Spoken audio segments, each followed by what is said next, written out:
কথা পুরুষ হওয়ার দুর্বলতা হবেই। আর আপনি বলবেন যে হবে কেন? সুবহানাল্লাহ। আপনি ভাববেন না যে এই সমস্যাটার কারণে শুধু আমরা শাস্তি পাবো। প্রত্যেকটা মহিলা কাল কিয়ামতের মাঠে চরম শাস্তি পাবে যার দিকে একটা পুরুষ তাকিয়েছে।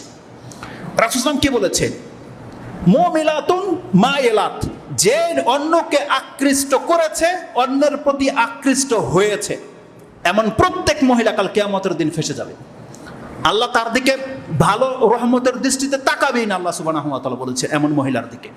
অতএব আমরা আপনাদের চিন্তা ভাবনা বুঝি, আমরা তো এই সমাজের লোকই, তাই না? আপনি আমাদেরকে সাধু ভাইবেন না, কারণ আমাদেরকে যেই সমস্ত থিওরি দিয়ে তারা বলে যে আমার পোশাক এতে মহিলার, বলতেছে মহিলার সমস্যা কি? হ্যাঁ, কথা ঠিক আছে, এইবার পুরুষের ক্ষেত্রে আসেন। হ্যাঁ, বাস্তবিকই তার পোশাক জঘন্য, নোংরা বা নেকেট। আপনার কেন সমস্যা হবে যদি আপনি মুসলিম হয়ে থাকেন, মুমিন হয়ে থাকেন? আপনি যদি আরশের যে বা আল্লাহর যে বিশেষ ছায়া আছে, সেই ছায়ার নিচে যদি হাসরের মাঠে স্থান পেতে চান, তার গুণ কি? রাসূল সাল্লাল্লাহু আলাইহি ওয়াসাল্লাম কি বলেছে? তার মধ্যে এমন এক যুবক হাসরের সেই স্থানে ছায়া পাবে, যেই যুবককে একজন উলঙ্গ মহিলা, সম্ভ্রান্ত মহিলা, সুন্দরী মহিলা একা ঘরে ডেকেছিল, কিন্তু সে যায়নি। সে বলেছে ইন্নী আখাফুল্লাহ, আমি আল্লাহকে ভয় পাই। এখন আপনি শুধু মহিলার পোশাককে দোষবেন আর আপনার চরিত্রকে দোষবেন না? আরে বলা হয়েছে এখানে যে একটা মহিলা ডাকে আর আল্লাহর বান্দা বলবে ইন্নী আখাফুল্লাহ, আর আমাদের চরিত্র কেউ ডাকতে হয় না, আপনি পেছনে পেছনে ছুটেন। কতটা অধঃপতনে নেমেছে আমরা!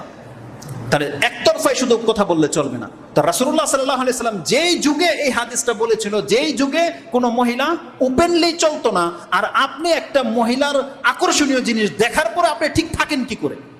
আর আপনি বিয়ে করতেছেন না, আপনাকে সিয়াম রাখতো দেখি না, তো করেন কি আপনি? এটাকে দমে কিভাবে আপনার?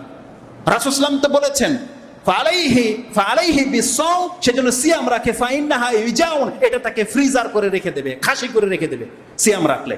তাহলে এটাও তো করেন না আপনি, আরো খান সব ফাস্ট ফুড। তাহলে আপনার হয়টা কি বুঝি না তো।